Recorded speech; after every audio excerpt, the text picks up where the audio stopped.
I lost 25 pounds, but not in the way most people think. And honestly, the weight loss wasn't even the biggest one. So,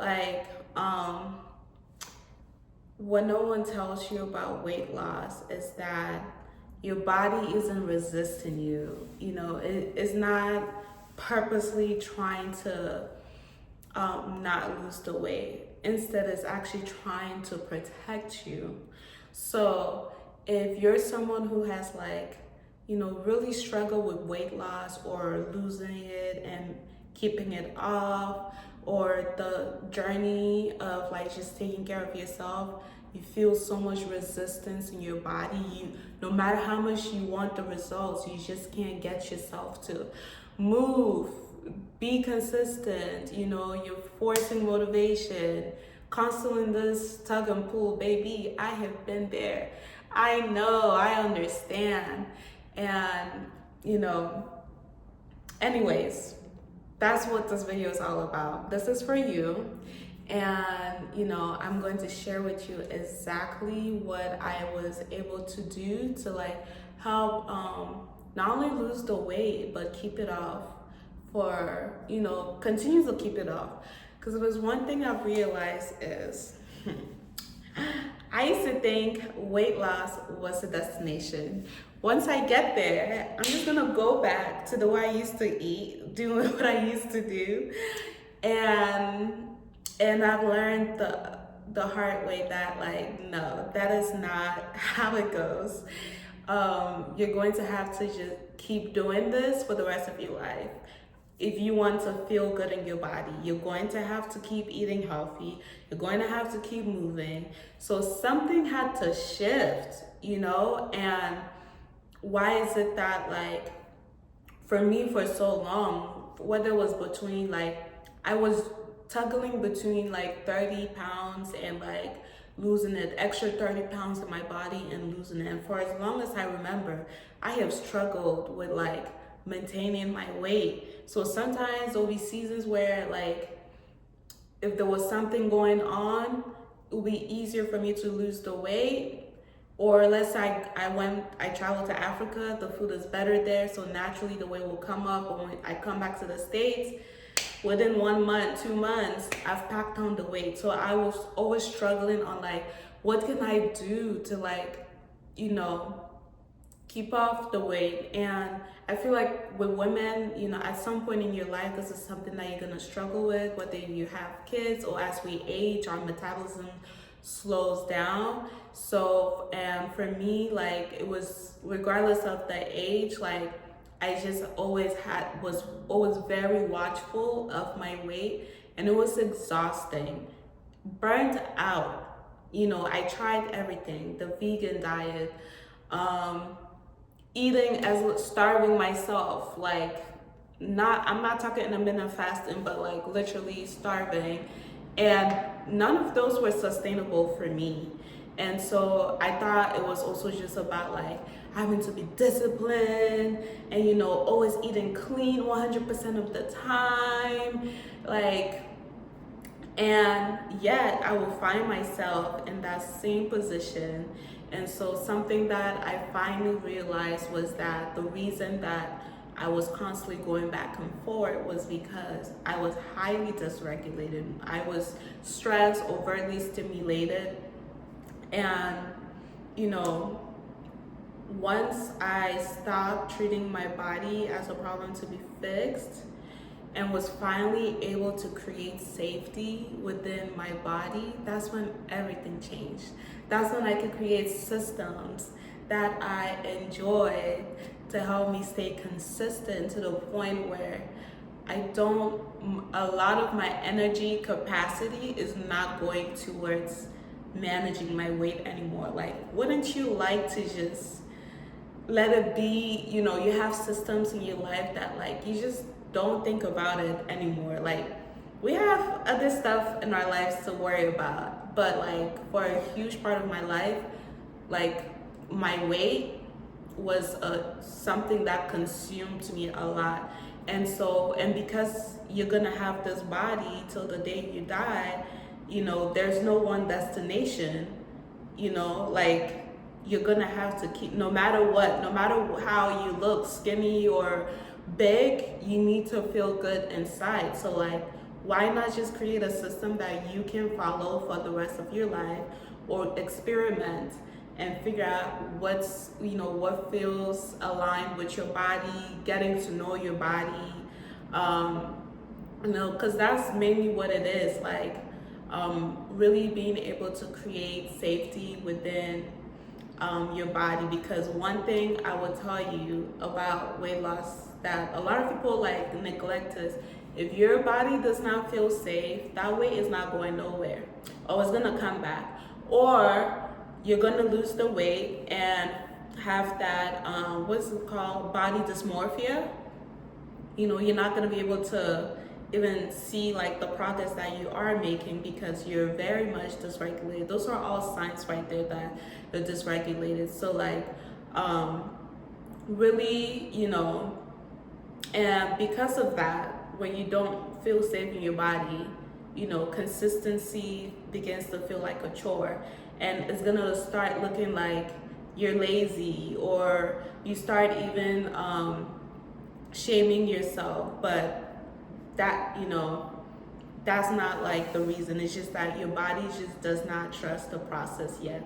And secondly, motivation does not matter as much as regulation does.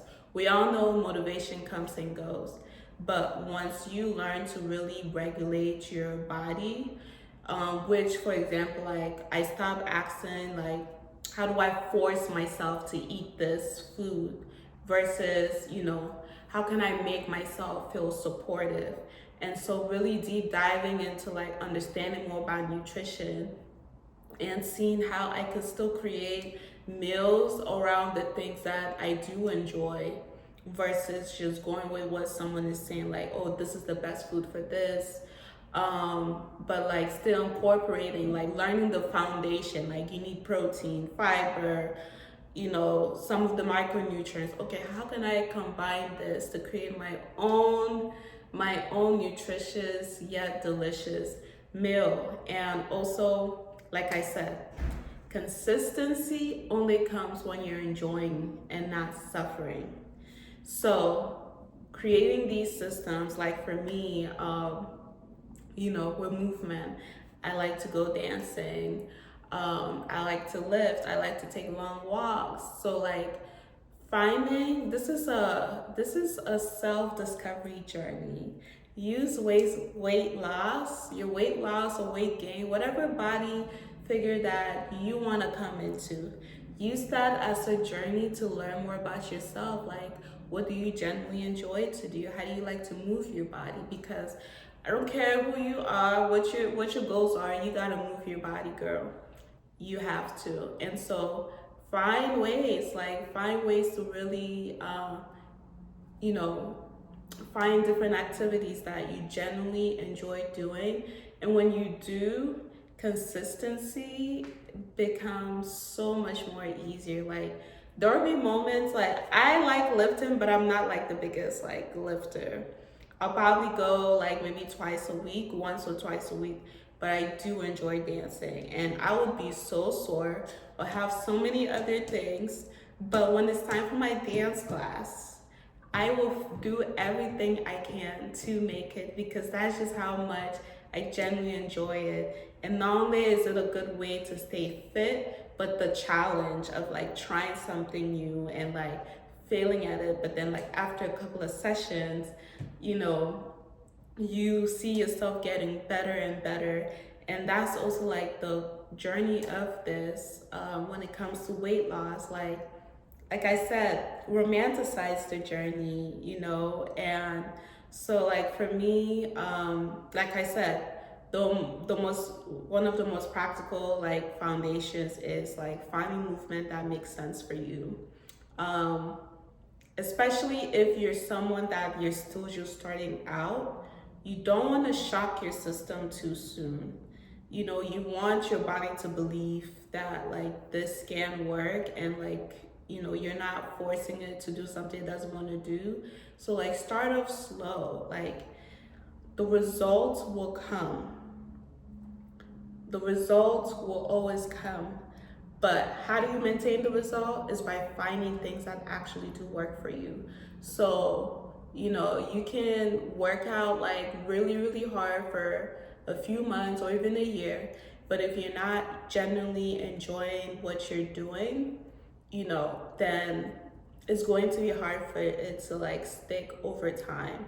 And so for me, in the summer or spring, walking too, aside from like dancing, walking, I enjoy walking so much. I can walk for 4 hours. Yes, sometimes I'll do 2 in the morning, 2 in the evening, and I'm gonna do a whole video just on walking, like the 10 different benefits I get from walking, and how also, even with doing that, because it induces a relaxed state in me, and when your body feels relaxed and safe, it naturally wants to lose the weight. And I genuinely believe that's one of the biggest reasons. Like, you will see it, people would even advocate for walking as weight loss strategy, even though walking is so simple, compared to like lifting or doing HIIT workouts.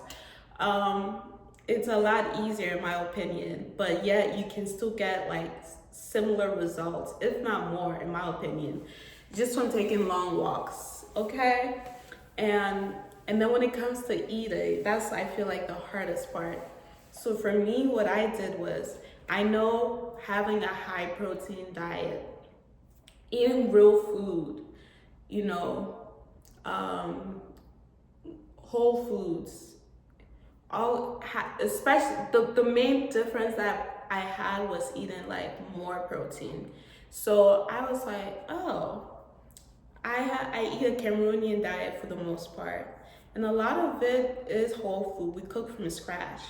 So then, how can I make this into a nutritious meal? And a lot of our food too does have like veggies in it.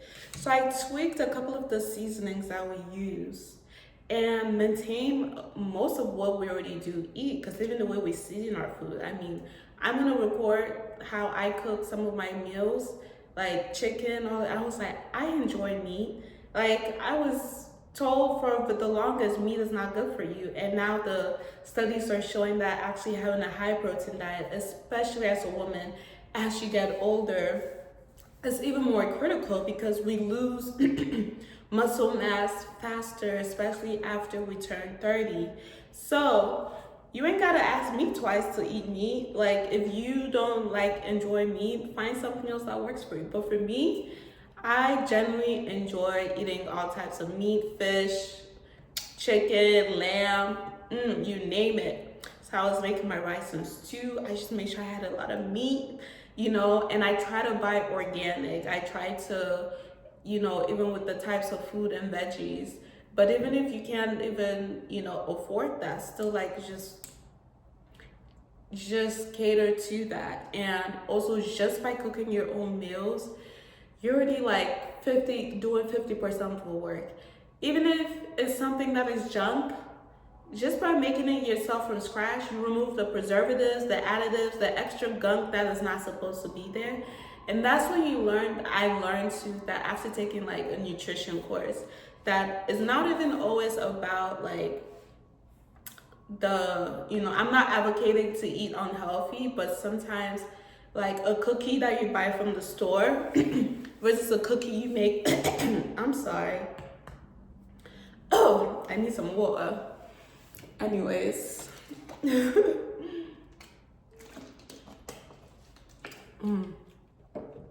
Cookies that you buy from the store versus cookies that you buy, that you make from scratch at home, is still very different. Granted, should you be eating cookies every day? No, but once in a while, like, that's fine. But if you're having that craving, I would prefer you chose to make yours from home.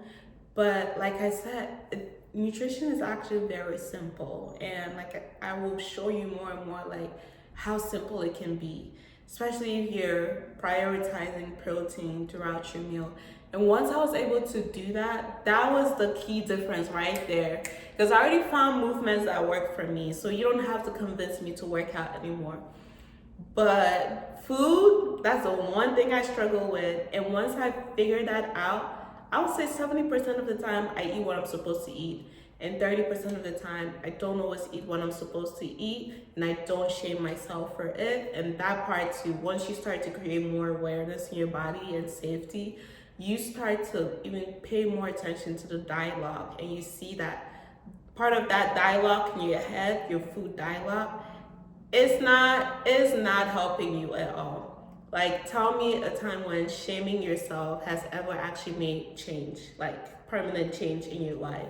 And so I truly, truly do believe that, like, the most sustainable way to lose weight and keep it off is also incorporating the nervous system part of it, you know, um, which again would be more examples will be reinforced, like when you notice that, you know, just taking time throughout your day to check in your body, or before you want to go for a workout and you feel resistance in your body, is there a way you can ask yourself, like, you know, how can I support myself so I can get through this workout? Maybe you tell yourself, okay, we'll just do something 5 minutes.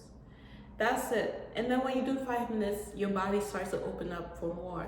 Like, if you notice sometimes when you want to go, you don't feel like going to the gym, but then you tell yourself, okay, I'll just go there.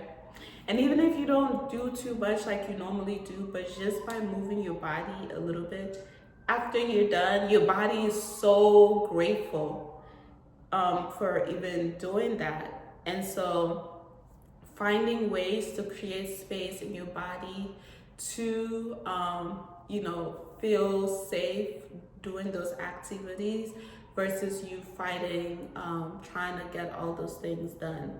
And so if you're tired of punishing yourself, you know, I want you to know there's always another way.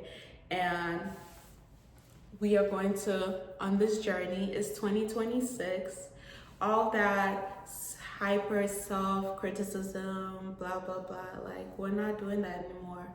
We are going to, you know, go along this journey of self-exploratory, and you'll see how, like, losing weight is not just physical, it's also mental, it's spiritual. And so for some people, you know, some people, they easily lose the weight, and some people, because there's so much more like trauma or other aspects tied to the weight loss, it makes it even that much harder for them. Or you even figure out, why is it that I'm always reaching for food when there's a feeling missing? Is there another way for me to fill myself up with that feeling? If I'm feeling lonely, maybe I can go be with family versus stuffing my mouth with food that I don't need to be eaten.